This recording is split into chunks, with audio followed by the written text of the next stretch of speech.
So you essentially traded Josh Richardson at first for nothing, we thought, except the trade exception. Now you're bringing in Moses Brown. The reason why I like Moses Brown, and I get there are a lot of issues that could come along with him, is if you choose to keep him and he turns out to be good.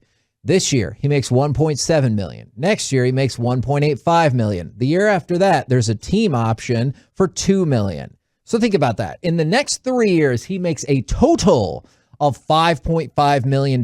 If he finds anything that you saw in these flashes here and there with OKC, who's rolling out any number of different people, then you're going to be like, that's a great value. And that's the thing about the Dorian Finney-Smiths, the Jalen Brunsons of the world, is they're solid players, but also they're great values for teams looking for an asset. And this is the last year of Brunson's value. Exactly. And so Moses Brown could be that person who, if you find anything usable out of him, which you weren't getting from Richardson, Josh Richardson, is you weren't getting what you needed out of him, and he was going to move down the road one way or another. So now he moves to Boston, and you bring in salary cap relief via the trade exception, as well as a new player to see, well, maybe it works, maybe it doesn't. We don't get the trade exception if we work underneath the cap. Correct. Because you can't do both. Correct. You can't go, hey, we traded a guy, created more cap space, and we also have a trade exception. But if we were to do things to go over the cap, then I think somehow we would get the trade exception. It gets a little confusing. But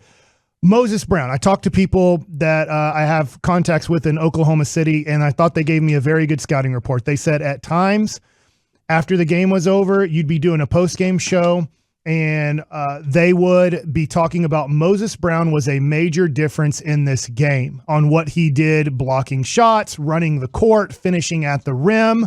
And then the next 3 games after the game was over, each game they're like, did Moses Brown play? Did he do anything? What, like, you have to look at the box score to be like, did they put him in the game or not? And they said, he's always a guy that everybody has on a team that you're like, there's a lot of potential here. There's an ability to play in this league, to have rotational minutes, but it never seems to work out. They can never seem to get over the hump of they have some potential, but can they get kind of the basketball IQ, the ability to fit in a rotation, to understand where to be and how to kind of play maybe a little bit more team concept, the way the NBA works. So they say, he could end up being a nice rotational big in the NBA because he can fly up and down the court for 7'2", 245, run up and down the court, finish at the rim. And for that price, that's all we need. Right. And I think he'll be part of the rotation. I'm more interested in him because I'll be honest, I know there's a crap team. They lost 20 of 21 to finish the season intentionally.